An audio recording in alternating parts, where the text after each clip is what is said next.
ഇത് BC 5 പുരാതന ഇസ്രായേലിലെ ബെത്ലഹേം എന്നൊരു ചെറിയ പട്ടണത്തിൽ ഒരു ജൂത ദമ്പതികൾക്ക് യേശു ജനിച്ചു. യേശുവിന്റെ ജനനത്തെക്കുറിച്ച് എല്ലാവർക്കും അറിയാം. പക്ഷേ മിക്ക ആളുകളും തെറ്റിദ്ധരിക്കുന്ന ചില കാര്യങ്ങളുണ്ട്. അതായത് ഇവിടെയൊക്കെ ക്രിസ്മസ് സമയമാകുമ്പോൾ നാം കാണുന്നത് പോലെ മരം കൊണ്ട് പണിത് ഒരു കാലിത്തൊഴുത്തിലല്ല യേശു ജനിച്ചത്. ബെത്ലഹേമിൽ ഉണ്ടായിരുന്ന തൊഴുത്ത് എന്ന് പറയുന്നത് ഗുഹയിലാണ് ഉണ്ടാക്കിയിരുന്നത്. മൃഗങ്ങൾ കൊണ്ട് ചുറ്റപ്പെട്ട നല്ല നാറ്റമുള്ള ഒരു ഇരുണ്ട ഗുഹയിൽ ഒരു കുഞ്ഞ് ജനിക്കുന്നതൊന്ന് സങ്കല്പിച്ച് നോക്കുകയെ. ക്രിസ്മസിനെ കുറിച്ച് പലരും തെറ്റിദ്ധരിച്ചിരിക്കുന്ന അടുത്ത കാര്യം, യേശു ജനിച്ച അന്ന് രാത്രിയിൽ ആട്ടിടയന്മാർ കുഞ്ഞ് യേശുവിനെ കാണാൻ വന്നു. പക്ഷേ വിദ്വാൻമാർ അന്ന് രാത്രിയിലല്ല അവിടെ എത്തിയിരുന്നത്. മറിയയും യോസഫും യേശുവിനെ യെരുശലേമിലെ ദൈവാലയത്തിൽ പ്രതിഷ്ഠിക്കാനായിട്ട് കൊണ്ടുപോയതിനു ശേഷമാണ് അവർ വന്നത്. കറക്റ്റ് പറഞ്ഞ യേശു ജനിച്ചിട്ട് 40 ദിവസത്തിന് ശേഷം. അവിടെ നിന്ന് അവർ യാത്ര തുടങ്ങിയതിനു ശേഷം കിഴക്ക് നിന്ന് വിദ്വാൻമാർ വന്നു. അവർ യേശുവിനെ അന്വേഷിച്ചു വന്നു, പക്ഷേ കാണാൻ കഴിഞ്ഞില്ല. ഈ സമയത്താണ് വന്ന ധനികർ ഇസ്രായേൽ രാജാവിനോട് ഒരു ചോദ്യം ചോദിക്കുന്നത്. എല്ലാവരെയും ഞെട്ടിക്കുന്ന ഒരു ചോദ്യമായിരുന്നു അത്. വാസ്തവത്തിൽ ഈ ചോദ്യം രാജാവിന്റെ സമാധാനത്തെ ഇല്ലാതാക്കി. മാത്രമല്ല അവിടുത്തെ ജനത്തിന്റെയും സന്തോഷം ഇല്ലാതാക്കി. അവരെന്താണ് ചോദിച്ചത് എന്ന് പറയാം. അതിനു മുമ്പ് അക്കാലത്ത് ഇസ്രായേൽ ജനത്തിന്റെ ജീവിതം എങ്ങനെയായിരുന്നുവെന്ന് നിങ്ങൾ ആദ്യം മനസ്സിലാക്കേണ്ടതുണ്ട്. യേശുവും അവന്റെ ജനങ്ങളും താമസിച്ചിരുന്ന ഈ ചെറിയ ഇസ്രായേൽ രാഷ്ട്രം ഉൾപ്പെടെ എല്ലാ രാജ്യങ്ങളും റോമൻ മഹാസാമ്രാജ്യത്തിന്റെ കീഴിലായിരുന്നു. അക്കാലത്ത് റോം ദേശത്തെ നിയന്ത്രിക്കാനായിട്ട് ഇസ്രായേലിലെ രാജാവായിരുന്ന മഹാനായ ഹേരോദാവിനെ പോലുള്ള മനസാക്ഷി ഇല്ലാത്ത ഭരണാധികാരികളെ നിയോഗിച്ചു. റോമൻ സൈന്യം അവരെ അടിമകളാക്കുന്നതിന് മുമ്പ് അവരെ രക്ഷിക്കാൻ കഴിയുന്ന ഒരു രക്ഷകനെ, ഒരു രാജാവിനെ യഹൂദ ജനത്തിന് അയക്കണമേ എന്ന് അവർ ആഗ്രഹിച്ചു. സത്യത്തിൽ യഹൂദന്മാർക്ക് അങ്ങനെ ഒരു രാജാവ് വരുമെന്ന് പല പ്രവാചകന്മാരും പ്രവചിച്ചിട്ടുണ്ടായിരുന്നു. ആ സമയത്ത് അന്നത്തെ രാജാവിന്റെ അടുത്ത് വന്ന വിദ്വാൻമാർ അല്ലെങ്കിൽ ജ്ഞാനികൾ ജൂതന്മാരുടെ രാജാവ് എവിടെന്ന് ചോദിച്ചാൽ അയാൾ എന്ത് ചിന്തിക്കുമെന്നുള്ളത് നിങ്ങൾക്ക് ഊഹിക്കാവുന്നതേ ഉള്ളൂ. അന്നത്തെ ആ രാജാവിന്റെ അടുത്ത് വന്ന് ചോദിക്കുക, നിങ്ങളുടെ പകരക്കാരനായി ജനിച്ച രാജാവ് എവിടെ എന്ന്. ജ്ഞാനികളുടെ ഒരു ജ്ഞാനമില്ലാത്ത പ്രവൃത്തിയായിരുന്നു അത്. അതുകൊണ്ടാണ് ജ്ഞാനികൾ യേശുവിനെ കണ്ടതിന് ശേഷം 2 വയസ്സിന് താഴെയുള്ള എല്ലാ കുട്ടികളെയും ബെത്ലഹേമിൽ കൊല്ലാൻ ഹേരോദാവ് ഉത്തരവിട്ടത്. മിക്ക ആളുകൾക്കും ഇത് മനസ്സിലാകുന്നില്ല. ഹേരോദാവ് ഒരു മനസാക്ഷി ഇല്ലാത്ത രാജാവായിരുന്നു. ക്രൂരനായ അഗസ്റ്റസ് സീസർ പോലും അദ്ദേഹത്തെക്കുറിച്ച് ഇങ്ങനെയാണ് പറഞ്ഞത്, ഹേരോദാവിന്റെ മകനായി ജനിക്കുന്നതിനേക്കാളും നല്ലത് ഹേരോദാവിന്റെ പന്നിയായി ജീവിക്കുന്നതാണ് എന്ന്. എന്താണ് സംഭവിക്കാൻ പോകുന്നതെന്ന് ദൈവം യോസഫിന് മുന്നറിയിപ്പ് കൊടുത്തു. അങ്ങനെ അന്ന് രാത്രി തന്നെ അവർ ഈജിപ്തിലേക്ക് പോയി രക്ഷപ്പെട്ടു. ഹേരോദ രാജാവ് മരിക്കുന്നതുവരെ അവിടെ താമസിച്ചു. അവസാനം യോസഫ്, മറിയ, പിന്നെ യേശു 3 പേരും കൂടെ ഈജിപ്റ്റ് വിട്ട് അവരുടെ ജന്മനാടായ നസ്രത്തിലേക്ക് ഒരു നീണ്ട യാത്ര ചെയ്തു വന്നു. 27 വർഷം യേശു ഇവിടെയാണ് വളർന്നത്. ശുശ്രൂഷയ്ക്ക് ഇറങ്ങുന്നതിന് മുമ്പ് യേശു ഇവിടെയാണ് 27 വർഷം ജീവിച്ചത്. യേശുവിന്റെ ബാല്യകാലം എങ്ങനെയായിരുന്നു എന്ന് ബൈബിൾ നമ്മോട് പറയുന്നില്ല. പക്ഷേ ഹേരോദ രാജാവിന്റെ പുത്രന്മാരിൽ ഒരാൾ, അവന്റെ പേരും ഹേരോദ് തന്നെയാണ്, അവൻ നസ്രേത്തിന്റെ വടക്ക് 4 മൈൽ അകലെ ഗലീലയുടെ തലസ്ഥാനം അവിടെയാക്കാനുള്ള കാര്യങ്ങൾ ചെയ്യുമായിരുന്നു എന്നുള്ളത് നമുക്കറിയാം. ഈ പുരാതന തലസ്ഥാനമായ സെഫോറിസിൽ ഇന്നും പുരാവസ്തു ഗവേഷകർ ഖനനം ചെയ്യുന്നുണ്ട്. മരപ്പണിയിൽ വിദഗ്ധനായ യോസഫ് സെഫോറിസിൽ പുനർനിർമ്മാണ പണിക്ക് സഹായത്തിനു വേണ്ടി ചെറുപ്പക്കാരനായ യേശുവിനെ കൂടെ കൊണ്ടുപോയി കാണാൻ സാധ്യതയുണ്ടെന്ന് പണ്ഡിതന്മാർ വിശ്വസിക്കുന്നുണ്ട്. ഈ സമയത്ത് തന്നെ യേശുവിന്റെ അപ്പനായ യോസഫ് മരിച്ചു കാണാൻ സാധ്യതയുണ്ടെന്ന് പലരും വിശ്വസിക്കുന്നുണ്ട്. കാരണം ഇതിനുശേഷം യോസഫിന്റെ പേര് ഒരു സ്ഥലത്തും പറയുന്നില്ല. തിരിച്ച് ബഥാനിയിലേക്ക് പോകുന്ന സമയത്ത് യേശുവിന് 30 വയസ്സായിരുന്നു. അവിടെ തൻ്റെ ജന്മനാട്ടിൽ നിന്നുള്ളവർ തിരിച്ചെത്തുമ്പോൾ അവനെ പരിഹസിക്കാൻ ഇടയാക്കുന്ന കാര്യങ്ങൾ സംഭവിക്കുന്നുണ്ടായിരുന്നു. ഇവിടെ യേശുവിൻ്റെ കസിനായ യോഹന്നാൻ വീട്ടിലല്ല, മരുഭൂമിയിൽ താമസിച്ചു. കാട്ടുതേനും വെട്ടുക്കിളിയുമാണ് ഭക്ഷണമായി കഴിക്കുന്നത്. അവൻ അവിടെ യോർദാൻ നദിയിൽ ആളുകളെ സ്നാനപ്പെടുത്തുമായിരുന്നു. ആ സമയത്തെ സ്നാനം എന്ന് പറയുന്നത് ആളുകൾക്ക് ദൈവത്തോടുള്ള സ്നേഹം പരസ്യമായി കാണിക്കാനുള്ള ഒരു സാധാരണ മാർഗമായിരുന്നു. പക്ഷേ യോഹന്നാൻ യേശുവിനെ സ്നാനപ്പെടുത്തിയപ്പോൾ ഞെട്ടിക്കുന്ന ഒരു കാര്യം സംഭവിച്ചു. ആർക്കും അധികം അറിയപ്പെടാത്ത ഒരു തച്ചൻ്റെ മകൻ വെള്ളത്തിൽ മുങ്ങി പുറത്തു വന്നപ്പോൾ സ്വർഗം തുറന്നു. ദൈവത്തിന്റെ ആത്മാവ് ഒരു പ്രാവെന്ന പോലെ അവന്റെ മേൽ വന്നിറങ്ങി. സ്വർഗത്തിൽ നിന്ന് ദൈവത്തിന്റെ ശബ്ദം കേട്ടു, ഇവൻ എൻ്റെ പ്രിയപുത്രൻ, ഇവനിൽ ഞാൻ പ്രസാദിച്ചിരിക്കുന്നു എന്ന്. യേശുവിന്റെ ശുശ്രൂഷ അന്നു മുതൽ ഔദ്യോഗികമായി ആരംഭിച്ചു. എന്നാൽ തന്റെ ബാല്യകാല സുഹൃത്തുക്കളും അയൽക്കാരും ബൈബിൾ അധ്യാപകരും യേശുവിനെ കൊല്ലാൻ ശ്രമിക്കുന്ന രീതിയിൽ പല കാര്യങ്ങൾ ചെയ്തു. അത് ഉടനെയല്ല, അതിനു മുമ്പ് പല യാത്രകളും പല കാര്യങ്ങളും ചെയ്യാനുണ്ടായിരുന്നു. യേശു ജനക്കൂട്ടത്തിൽ നിന്ന് മാറി പിശാചിനാൽ പരീക്ഷിക്കപ്പെടുവാൻ 40 ദിവസത്തേക്ക് മരുഭൂമിയിലേക്ക് പോയി. യേശുവിനെ പല രീതിയിൽ അവൻ പരീക്ഷിച്ചു. ദൈവാലയത്തിന്റെ മുകളിലേക്ക് കൊണ്ടുപോയി ദൂതന്മാർക്ക് നിന്നെ രക്ഷിക്കാൻ കഴിയും, ധൈര്യമായിട്ട് ചാടിക്കോ എന്നൊക്കെ പറഞ്ഞു. പക്ഷെ യേശു അത് ചെയ്തില്ല. സകല പരീക്ഷയിലും ജയിച്ച് യേശു ബഥാനിയിലേക്ക് തിരിച്ചു പോയ ശേഷം യോഹന്നാൻ സ്നാപകന്റെ കൂടെ ഉണ്ടായിരുന്ന ചില ശിഷ്യന്മാർ യേശുവിനെ അനുഗമിക്കാൻ തുടങ്ങി. അവർ അന്ത്രയോസും യോഹന്നാനും ആയിരുന്നു. വടക്ക് ദേശത്ത് യേശുവിന്റെ കൂടെ അസാധാരണമായ കാര്യങ്ങൾ ചെയ്യാൻ പോകുന്ന ഒരു സാധാരണ മത്സ്യത്തൊഴിലാളിയെയും കൂടെ ഏതാനും പേരെയും യേശു ശിഷ്യന്മാരെ തെരഞ്ഞെടുത്തു. ഇപ്പോൾ യേശുവിന് ശിഷ്യന്മാർ ഉള്ളതുകൊണ്ട് സമയം അധികം പാഴാക്കാതെ അവർ യാത്ര തുടർന്നു. നസ്രയത്തിനടുത്തുള്ള കാന എന്ന നഗരത്തിൽ ഒരു വിവാഹ വിരുന്നിൽ യേശുവിനെ വിളിച്ചിട്ടുണ്ടായിരുന്നു. അതുകൊണ്ട് മറിയ യേശുവിനെ നോക്കി കാത്തുനിന്നു. യേശു ഒരുപാട് അത്ഭുതങ്ങൾ ചെയ്തു. പക്ഷേ പരസ്യമായി ആദ്യത്തെ അത്ഭുതം ഇവിടത്തെ കല്യാണ ആഘോഷത്തിൽ വെച്ചാണ് ചെയ്തത്. ആ ആഘോഷത്തിന്റെ ഇടയ്ക്ക് വെച്ച് വീഞ്ഞ് തീർന്നുപോയി. അതുകൊണ്ട് വെള്ളത്തെ അവൻ വീഞ്ഞാക്കി. അത് കണ്ടവർ എല്ലാവരും ഞെട്ടിപ്പോയി. എന്നാൽ യേശു അടുത്തതായി കഫർനഹൂമിൽ ചെന്ന് ആ ഗ്രാമത്തിൽ ചെയ്യുന്നതിനോട് താരതമ്യപ്പെടുത്തിയാൽ ഇത് ഒന്നുമല്ല. കാണുന്ന എല്ലാവരും കണ്ണു തള്ളിപ്പോകുന്ന രീതിയിലുള്ള അത്ഭുതമാണ് യേശു അവിടെ ചെയ്തത്. എന്നാൽ അതിനു മുമ്പ് അദ്ദേഹം പെസഹ എന്ന ജൂത അവധി ആഘോഷിക്കാൻ യെരുശലേമിലേക്ക് പോയി. നാം എല്ലാവരും സൺഡേ സ്കൂളിൽ പഠിച്ചിട്ടുള്ള ഏറ്റവും പ്രശസ്തമായ വാക്കുകൾ യേശു അവിടെ വെച്ച് പറഞ്ഞു. ദൈവത്തിന്റെ നിസ്തുല പുത്രനിൽ വിശ്വസിക്കുന്ന ഒരു വ്യക്തിയും നശിച്ചു പോകാതെ നിത്യജീവൻ അവകാശമാക്കേണ്ടതിന് അവിടുത്തെ പുത്രനെ യാഗമായി അർപ്പിക്കുന്ന അത്ര ദൈവം ലോകത്തെ സ്നേഹിച്ചു എന്ന് അവിടെ ഉണ്ടായിരുന്ന മതനേതാക്കളിൽ ഒരാളോട് പറഞ്ഞു. യഹൂദന്മാരെ മാത്രമല്ല, മുഴുവൻ ലോകത്തെയും രക്ഷിക്കാൻ വേണ്ടിയാണ് ദൈവം തന്നെ അയച്ചതെന്ന് യേശു അവിടെ പറഞ്ഞു. ഇങ്ങനെ പറയുന്നത് ഒരു അത്ഭുതകരമായ കാര്യമാണ്. എന്താണെന്ന് ചോദിച്ചാൽ യേശു ദാണ്ട് ഈ ഒരു സ്ഥലത്ത് നിന്ന് പുറത്തു പോയിട്ടില്ല എന്നുള്ളതാണ്. ശേഷം യേശു തൻ്റെ കസിനായ യോഹന്നാൻ്റെ കൂടെ യോർദാൻ നദിയിൽ പുതിയ ആളുകളെ സ്നാനപ്പെടുത്താൻ വടക്ക് ദേശത്തേക്ക് പോയി. എന്നാൽ പെട്ടെന്ന് രാജാവായ ഹെരോദാവ് യോഹന്നാനെ പിടിച്ച് ജയിലിലടയ്ക്കാൻ ഉത്തരവിട്ടു. കാരണം രാജാവും രാജ്ഞിയും പാപം ചെയ്തതുകൊണ്ട് അവർക്കെതിരെ സംസാരിച്ചു. അതുകൊണ്ട് അവിടെ വെച്ച് യോഹന്നാനെ വധിച്ചു. നസ്രയത്തിലേക്ക് യാത്ര ചെയ്യുന്ന സമയത്ത് യേശു ഒരു സ്ഥലത്ത് തങ്ങി. പൊതുവെ യഹൂദന്മാർ ആ പ്രദേശത്തു കൂടി പോകാറില്ല. ഇസ്രായേലിൽ തന്നെ ഏറ്റവും പ്രശസ്തമായ കിണറിന്റെ അടുത്ത് യേശു നിന്നു. അതാണ് യാക്കോബിന്റെ കിണർ. ഈ കിണർ നൂറുകണക്കിന് വർഷങ്ങളായി അവിടെ തന്നെയുണ്ട്. എന്നാൽ ഇത് മനസ്സിലാക്കുക, അത് ഇന്നും അവിടെയുണ്ട്. പുരാവസ്തു ഗവേഷകനായ ജോയൽ ക്രാമർ പറയുന്നത് ഈ പുരാതന കിണർ ഇന്നത്തെ ഇസ്രായേലിൽ വെസ്റ്റ് ബാങ്കിലെ ഈ ചർച്ചിന് താഴെയാണ് സ്ഥിതി ചെയ്യുന്നത് എന്നതിന് വളരെ നല്ല തെളിവുകളുണ്ടെന്ന് പറയുന്നു. ഇത് ബൈബിൾ പറഞ്ഞിരിക്കുന്ന വിവരണവുമായി തികച്ചും പൊരുത്തപ്പെടുന്നുണ്ട്. ബൈബിൾ പറയുന്നത് പോലെ തന്നെ പഴക്കവും നല്ല ആഴവുമുണ്ട് എന്നതാണ്. നിത്യജീവനെക്കുറിച്ച് ശമരിയ സ്ത്രീയോട് പറഞ്ഞതിന് ശേഷം യേശു കാനയിലേക്ക് പോയി ഒരു റോമൻ ഉദ്യോഗസ്ഥന്റെ മകനെ അത്ഭുതകരമായി സൗഖ്യമാക്കി. അവസാനം യേശു നസ്രയത്തിലെ തന്റെ ജന്മനാട്ടിലേക്ക് തിരിച്ചു വന്നു. യേശു ഒരു പാവപ്പെട്ട തച്ചനായി 1 വർഷത്തിന് മുന്നേ വീട്ടിൽ നിന്ന് ഇറങ്ങി. ഇപ്പോൾ അത്ഭുതങ്ങൾ ചെയ്യുന്ന ഒരു പ്രസംഗകനായി തിരിച്ചു വന്നു എന്ന് ആളുകൾ പറയാൻ തുടങ്ങി.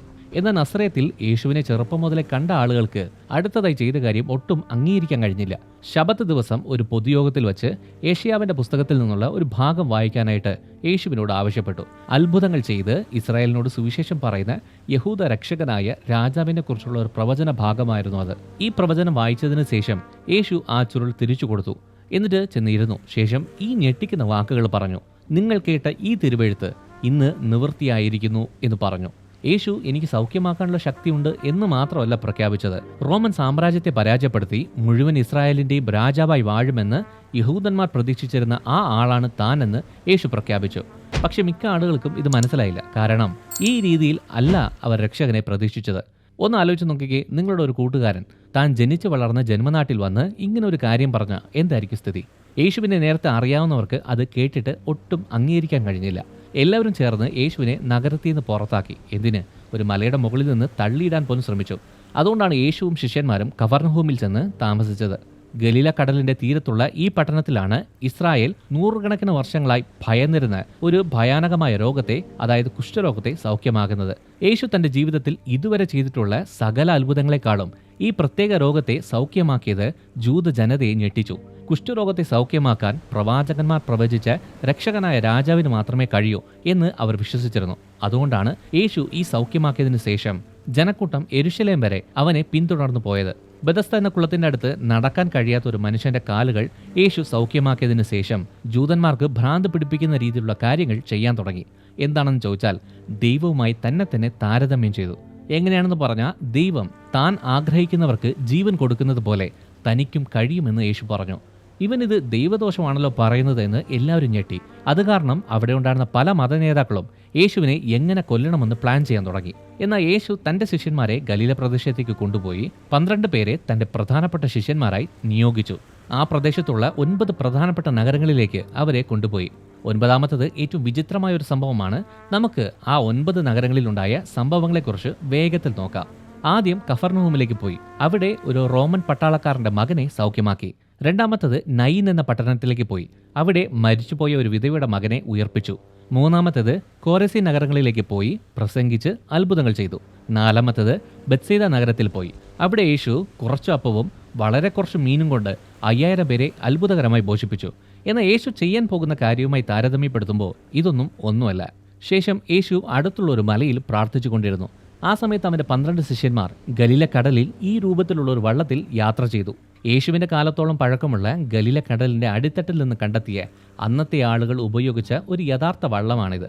12 പേർ യാത്ര ചെയ്യുന്ന സമയത്ത് അവർ ഒരു വലിയ കൊടുങ്കാറ്റിൽ പെട്ടുപോയി. പക്ഷേ കൊടുങ്കാറ്റിന്റെ നടുവിൽ യേശു വെള്ളത്തിന് മുകളിലൂടെ നടന്നു വരുന്നത് അവർ കണ്ടു. വെള്ളത്തിന് മുകളിലൂടെ നടക്കാൻ പത്രോസിന് കഴിവ് കൊടുത്തു. ശേഷം തൻ്റെ വാക്കുകൾ കൊണ്ട് മാത്രം വലിയ കൊടുങ്കാറ്റിനെ യേശു ഇല്ലാതാക്കി. നേരത്തെ 5000 പേർക്ക് ഭക്ഷണം കൊടുത്തല്ലോ. അവർ പിന്നെയും അത്ഭുതങ്ങൾ കാണാൻ ആഗ്രഹിച്ചതുകൊണ്ട് കടലിന് അപ്പുറത്തുള്ള കഫർനഹൂമിലേക്ക് യേശുവിനെ അന്വേഷിച്ചെത്തി. അവരവിടെ എത്തി. പക്ഷേ യേശു അവരോട് പറയുന്ന കാര്യങ്ങൾ അവർക്ക് ഒട്ടും അംഗീകരിക്കാൻ കഴിഞ്ഞില്ല. ഞാൻ ജീവന്റെ അപ്പമാണ്, എൻ്റെ അടുത്ത് വരുന്നവന് ഒരു നാളും വിശക്കില്ല, എന്നേക്കും ജീവിക്കുമെന്ന് യേശു പറഞ്ഞു. ഈ പറയുന്നത് പൊട്ടത്തരമാണെന്ന് പലർക്കും തോന്നി. പലരും അതിനുശേഷം യേശുവിനെ പിന്തുടർന്നില്ല. ഇതിനുശേഷം യേശു വടക്ക് ഭാഗത്തുള്ള സോർ, സീദോൻ എന്നീ നഗരങ്ങളിലേക്ക് പോയി അവിശ്വസനീയമായ അത്ഭുതങ്ങൾ ചെയ്തു. എന്നിട്ടും പലരും യേശുവിനെ വിശ്വസിച്ചില്ല. അങ്ങനെ യേശു ദെക്കപോലിസ് പ്രദേശത്തേക്ക് പോയി. അവിടെ ബധിരനും മൂകനുമായ ഒരു മനുഷ്യനെ സൗഖ്യമാക്കി. അവിടെയും കുറച്ചപ്പവും വളരെ കുറച്ച് മീനും കൊണ്ട് 4000 പേരെ പോഷിപ്പിച്ചു. പിന്നെ ഗലിലേയ, മഗ്ദല എന്നീ 8ാമത്തെ പ്രധാന നഗരങ്ങളിലേക്ക് പോയി. യേശു 7 ഭൂതങ്ങളെ പുറത്താക്കിയ മഗ്ദലക്കാർത്തി മറിയ എന്ന സ്ത്രീയുടെ ജന്മസ്ഥലമായിരുന്നു അത്. അന്നു മുതൽ അവൾ യേശുവിനെ അനുഗമിച്ചു. അവസാനം യേശു ഇതുവരെ സന്ദർശിച്ചതിൽ വെച്ച് ഏറ്റവും വിചിത്രമായ ഒരു സ്ഥലത്തെത്തി, കൈസരിയ ഫിലിപ്പി. ഇത്രയും ദൂരം യാത്ര ചെയ്തത് ഈ സ്ഥലത്ത് വരാനായിരുന്നോ? യേശുവിന് ഭ്രാന്താണോ എന്നൊക്കെ ശിഷ്യന്മാർ ചിന്തിച്ചു കാണാൻ സാധ്യതയുണ്ട്. കൈസരിയ ഫിലിപ്പിയിലുള്ള ഈ ഗുഹ ഒന്ന് നോക്കിക്കേ. യേശുവിൻ്റെ കാലത്ത് ഈ ഗുഹ അധോലോകത്തിലേക്കുള്ള വാതിലാണെന്ന് ജൂതന്മാർ വിശ്വസിച്ചിരുന്നു. ഗ്രീക്കുകാരും റോമക്കാരും അവരുടെ ദൈവങ്ങളെ ആരാധിക്കുന്ന മ്ലേച്ഛമായ അപമാനകരമായ കാര്യങ്ങളും ചെയ്യുന്ന സ്ഥലമായിരുന്നു ഇത്. ഗ്രീക്ക് ദേവനായ പാൻ എന്ന ദൈവാലയമായിരുന്നു അത്. അവിടെ നിന്നാണ് പാനിക് എന്ന ഇംഗ്ലീഷ് പദം പോലും ഉണ്ടായത്. അത്രത്തോളം ഭയം ഉണ്ടാക്കുന്നതായിരുന്നു അത്. ഈ കാരണം കൊണ്ട് ജൂതന്മാർ ഈ സ്ഥലത്തെ നഗരത്തിന്റെ കവാടം എന്നാണ് വിളിക്കുന്നത്. അവിടെ വച്ചാണ് യേശു ശിഷ്യന്മാരോട്, ഞാൻ എൻ്റെ സഭയെ പണിയും, നഗര കവാടങ്ങൾ അതിനെ ജയിച്ചടക്കുക അസാധ്യം എന്ന് പറഞ്ഞത്. ഈ ലോകം എത്ര ദുഷ്കരമാണെങ്കിലും തന്നെ സ്നേഹിച്ച് വിശ്വസിക്കുന്നവർക്ക് അവരുടെ മേലുള്ള ദൈവത്തിന്റെ പദ്ധതിയെ തടയാൻ യാതൊന്നിനും കഴിയില്ല എന്ന് യേശു പറയുമായിരുന്നു. എന്നാൽ യേശു തന്റെ ശക്തിയെക്കുറിച്ച് സംസാരിക്കുക മാത്രമല്ല ചെയ്തത്. അവൻ പത്രോസിനെയും യാക്കോബിനെയും യോഹന്നാനെയും ഹെർമോൻ പർവ്വതത്തിലേക്ക് കൊണ്ടുപോയി തന്റെ മഹത്വമുള്ള രൂപം അവർക്ക് കാണിച്ചു കൊടുത്തു. ഇത് യേശു വെറും ഒരു മനുഷ്യൻ മാത്രമല്ല, ദൈവവുമാണ് എന്നതിനെ ഉറപ്പിക്കുന്നതായിരുന്നു. യേശു ഭൂമിയിലേക്ക് വന്നതിന്റെ പ്ലാൻ തീരാറായി. അതുകൊണ്ട് യേശു യെരുശലേമിലേക്ക് പോയി. എല്ലാവർക്കും ദേഷ്യം ഉണ്ടാകുന്ന രീതിയിലുള്ള ഒരു പ്രധാന കാര്യം പ്രഖ്യാപിക്കാനുണ്ടായിരുന്നു. അവർ കല്ലുകൊണ്ട് യേശുവിനെ കൊല്ലാനും ശ്രമിക്കും. അതിനുവേണ്ടിയാണ് യെരുശലേമിലേക്ക് വന്നത്. യേശുവും ശിഷ്യന്മാരും അങ്ങനെ യെരുശലേമിലെത്തി. പക്ഷേ ശത്രുതയോടെയാണ് പലരും സ്വീകരിച്ചത്. മതനേതാക്കൾ യേശുവിന് പിശാചുണ്ടെന്ന് ആരോപിച്ചിരുന്നു. യേശു അത് നിഷേധിച്ചു. എങ്കിലും തൻ്റെ വാക്കുകൾ അനുസരിച്ചാൽ അവരൊരിക്കലും മരിക്കില്ല എന്ന് പറയുകയും ചെയ്തു. മതനേതാക്കൾക്ക് ഭയങ്കരമായിട്ട് ദേഷ്യമുണ്ടായി. നമ്മുടെ പിതാവായ അബ്രഹാമിനേക്കാൾ നീ വലിയവനാണോ? നിനക്ക് 50 വയസ്സ് പോലും ആയിട്ടില്ലല്ലോ എന്ന് പറഞ്ഞു. ഈ ചോദ്യത്തിന് യേശു ആരും പ്രതീക്ഷിക്കാത്ത ഒരു മറുപടി പറഞ്ഞു. അത് കേട്ട് എല്ലാവരും ഞെട്ടി. യേശു പറഞ്ഞു, അബ്രഹാമിനു മുമ്പേ ഞാനാകുന്നു എന്ന് പറഞ്ഞു. നസ്രയത്തിൽ വെച്ച് പറഞ്ഞതിനേക്കാളും ഞെട്ടിപ്പിക്കുന്നതായിരുന്നു അത്. യേശുവിന് മരണമില്ല എന്നത് അവകാശപ്പെട്ടത് മാത്രമല്ല, ദൈവം തനിക്ക് വേണ്ടി ഉപയോഗിച്ചിരുന്ന അതേ സ്ഥാനപ്പേര് ഞാനാകുന്നു എന്നത് യേശു പറഞ്ഞു. യേശു ദൈവമാണെന്ന് പ്രഖ്യാപിച്ചു. അത് കേട്ടയുടനെ യഹൂദന്മാർ യേശുവിനെ കല്ലെറിഞ്ഞു കൊല്ലാനായിട്ട് കല്ലുകളെടുത്തു. പക്ഷേ ഒരു കുഴപ്പമില്ലാതെ യേശു ജീവനോടെ പുറത്തു വന്ന് തൻ്റെ സുഹൃത്തുക്കളായ ലാസർ, മറിയ, മാർത്തയുടെ വീട്ടിലേക്ക് പോയി താമസിച്ചു. പ്രശ്നങ്ങളെല്ലാം ശാന്തമായതിനു ശേഷം യേശു യെരുശലേമിലേക്ക് പോയി. എന്നാൽ പോകുന്ന വഴിയിൽ ഷീലോഹാം കുളത്തിനടുത്ത് വെച്ച് ഒരു മനുഷ്യനെ സൗഖ്യമാക്കി. ശേഷം മതനേതാക്കൾ ജൂത അവധി ദിവസമായ പ്രതിഷ്ഠോത്സവത്തിന്റെ അന്ന് യേശുവിനെ വളഞ്ഞു. യഹൂദന്മാർ കാത്തിരുന്ന് പ്രവചിക്കപ്പെട്ട രക്ഷകനായ രാജാവാണോ നീ എന്ന് വ്യക്തമായി ഞങ്ങളോട് പറയണമെന്ന് അവർ ചോദിച്ചു. അതിന് ഞാനും ദൈവവും ഒന്നാണ് എന്ന് യേശു പറഞ്ഞു. ഇത് കേട്ട ഉടനെ മതനേതാക്കൾക്ക് ദേഷ്യമുണ്ടായി. അവർ വീണ്ടും അവനെ കല്ലെറിയാൻ ശ്രമിച്ചു. പക്ഷേ യേശു അതിൽ നിന്നും രക്ഷപ്പെട്ടു. ഇത്തവണ യോഹന്നാൻ സ്നാനം കൊടുത്ത് പെരേയ എന്ന പ്രദേശത്തേക്ക് പോയി. അവിടെ വെച്ച് ബഥാനിയയിലെ തന്റെ സുഹൃത്തായ ലാസർ മരണക്കിടക്കയിലാണെന്ന് വാർത്ത കിട്ടി. യേശു ലാസറിന്റെ സ്ഥലത്ത് എത്തിയപ്പോഴേക്കും ലാസർ മരിച്ചിരുന്നു. എന്നിട്ട് യേശു ഏതാണ്ട് എല്ലാ ഇസ്രായേലിയരും തൽക്ഷണം തന്നെ ആരാധിക്കാൻ പ്രേരിപ്പിക്കുന്ന രീതിയിലുള്ള ഞെട്ടിക്കുന്ന ഒരു കാര്യം ചെയ്തു. മരിച്ച ലാസറിനെ ഉയർപ്പിച്ചു. യേശുവിന്റെ ഇതുവരെയുള്ളതിൽ വെച്ച് ഏറ്റവും വലിയ അത്ഭുതമായിരുന്നു ഇത്. ഈ അത്ഭുതത്തിന്റെ വാർത്ത യേശുവിനെ വധിക്കാൻ വഴി അന്വേഷിച്ച് നടന്ന ഉന്നത മതനേതാക്കൾ ഉൾപ്പെടെ എല്ലാവരും കേട്ടു. താനല്ലാതെ മറ്റൊരാൾ ദൈവമാണെന്ന് അവകാശപ്പെടുന്നു എന്നുള്ളത് റോമൻ ചക്രവർത്തി അറിഞ്ഞാൽ നമ്മുടെ ദേശത്തെ അവൻ ഇല്ലാതാക്കി കളയുമെന്ന് അവർ വിചാരിച്ചു. മാത്രമല്ല, അവർക്ക് യേശുവിനോട് അസൂയയുണ്ടായിരുന്നു. യേശു ഭൂമിയിലേക്ക് വന്നതിൻ്റെ മെയിൻ പ്ലാൻ ചെയ്യാൻ തയ്യാറായിരുന്നു. അത് പാപികൾക്ക് വേണ്ടി മരിക്കുക എന്നതാണ്. യേശു പല സ്ഥലങ്ങളിലും പ്രസംഗിച്ചു കഴിഞ്ഞിട്ട് ബഥാനിയയിലേക്ക് പോയി. അവിടെ വെച്ച് മറിയ യേശുവിൻ്റെ കാൽ തൈലം കൊണ്ട് അഭിഷേകം ചെയ്തു. യേശുവിനെ ക്രൂശിക്കുന്നതിന് 2 ആഴ്ച മുമ്പാണ് ഇത് സംഭവിക്കുന്നത്. അവൾ യേശുവിൻ്റെ ശവസംസ്കാരത്തിനായി നേരത്തെ തന്നെ അഭിഷേകം ചെയ്തുവെന്ന് യേശു പറഞ്ഞു. ഇപ്പോൾ ലാസറിനെ മരിച്ചവരിൽ നിന്ന് യേശു ഉയർപ്പിച്ചു എന്നുള്ള അത്ഭുത വാർത്ത യെരുശലേമിൽ ഉണ്ടായിരുന്ന എല്ലാവരും അറിഞ്ഞു. അവനൊരു കഴുതപ്പുറത്ത് യെരുശലേമിലേക്ക് പോയപ്പോൾ എല്ലാവരും യേശുവിനെ രാജകീയമായ രീതിയിൽ സ്വാഗതം ചെയ്തു. ദൈവാലയത്തിൽ എത്തിയതിനു ശേഷം യേശു തൻ്റെ കഴുതപ്പുറത്ത് നിന്ന് ഇറങ്ങി ഒരു ചാട്ടവാറെടുത്ത് ദൈവത്തിൻ്റെ വീടിനെ കള്ളന്മാരുടെ ഗുഹയാക്കി മാറ്റിയ അത്യാഗ്രഹികളായ അവിടുത്തെ വ്യാപാരികളെ അടിച്ചു പുറത്താക്കി. അതിനുശേഷം യേശു തൻ്റെ ശിഷ്യന്മാരെ ഒലിവ് മലയിലേക്ക് കൊണ്ടുപോയി. യേശു യെരുശലേമിൽ തിരിച്ചെത്തിയപ്പോൾ അദ്ദേഹത്തെ അറസ്റ്റ് ചെയ്ത് വധശിക്ഷ വിധിച്ചു. യഹൂദന്മാരുടെ രാജാവ് എന്ന് പറഞ്ഞതിന് അവനെ ക്രൂശിച്ചു. സത്യത്തിൽ അവർ അറിഞ്ഞോ അറിയാതെയോ ഈ പദവി സൂചിപ്പിക്കുന്ന ഒരു പലക യേശുവിൻ്റെ ക്രൂശിൻ്റെ മുകളിൽ തറച്ചു. ഇതിനകത്ത് ശ്രദ്ധിക്കേണ്ട ഒരു കാര്യം, ഇസ്രായേൽ ജനം വിശ്വസിച്ചിരുന്നത് ദൈവം റോമൻ സാമ്രാജ്യത്തെ പരാജയപ്പെടുത്തുന്ന ഒരു രാജാവിനെ അയക്കും എന്നാണ്. സത്യത്തിൽ അവർ വിചാരിച്ചിരുന്നത് തെറ്റായിരുന്നു. വളരെ വലിയ ശത്രുവായ മരണത്തെ പരാജയപ്പെടുത്താനായിരുന്നു ദൈവം യേശുവിനെ അയച്ചത്. യേശു മരിച്ചു എന്നതിൽ മാത്രം തീർന്നില്ല, പിന്നെ മരിച്ചവരിൽ നിന്ന് ഉയർത്തെഴുന്നേറ്റു. അങ്ങനെ മരണത്തെ പരാജയപ്പെടുത്തി. അതിനുശേഷം ഗലീല കടലിൽ വെച്ച് യേശു ശിഷ്യന്മാരെ കാണാനായിട്ട് എത്തിയപ്പോൾ ശിഷ്യന്മാർക്കത് വിശ്വസിക്കാൻ കഴിഞ്ഞില്ല. അവിടെ അവർ ഒരുമിച്ച് ഒരുപാട് കാര്യങ്ങൾ സംസാരിച്ചു. കുറേ ദിവസങ്ങൾക്ക് ശേഷം ഒലിവ് മലയിൽ വെച്ച് അവർ യേശുവിൻ്റെ അടുത്ത്, ഉയർത്തെഴുന്നേറ്റ രാജാവായ കർത്താവേ, നീ ഈ സമയത്താണോ ഇസ്രായേൽ രാജ്യം പുനഃസ്ഥാപിക്കുന്നത് എന്ന് ചോദിച്ചു. യേശു കുറച്ച് കാര്യങ്ങൾ പറഞ്ഞു കൊടുത്തു. അതിൽ പ്രധാനപ്പെട്ടത് ലോകം മുഴുവൻ യേശുവിനെക്കുറിച്ച് കേൾക്കണം എന്നതാണ്. യേശു ഇന്നും ഈ ഭൂമിയിൽ പ്രവർത്തിക്കുന്നുണ്ട്. യേശുവിനെ തൻ്റെ ജീവിതത്തിൽ രാജാവാക്കുന്ന ഏതൊരാൾക്കും എന്നേക്കും നിലനിൽക്കുന്ന ജീവൻ നൽകാൻ അവൻ ആഗ്രഹിക്കുന്നുണ്ട്. ശിഷ്യന്മാർ നോക്കി നിൽക്കുന്ന സമയത്ത് യേശു സ്വർഗത്തിലേക്ക് കയറിപ്പോയി. അവരെല്ലാവരും വിഷമത്തോടെ നോക്കി നിൽക്കുന്ന സമയത്ത് ഒരു ദൂതൻ അവർക്ക് പ്രത്യക്ഷപ്പെട്ട് പറഞ്ഞു, നിങ്ങൾ എന്തിനാണ് ആകാശത്തേക്ക് നോക്കി നിൽക്കുന്നത്? യേശു പോയത് നിങ്ങൾ കണ്ടല്ലോ, അതേപോലെ തിരിച്ചു വരും എന്ന് പറഞ്ഞു. ഈ വീഡിയോ ഇഷ്ടമായ ലൈക്ക് ചെയ്യുക, ഈ ചാനൽ സബ്സ്ക്രൈബ് ചെയ്യുക, നിങ്ങളുടെ അഭിപ്രായങ്ങൾ താഴെ കമൻറ്റ് ബോക്സിൽ രേഖപ്പെടുത്തുക. നിങ്ങൾ ദൈവത്താൽ അനുഗ്രഹിക്കപ്പെട്ടവർ.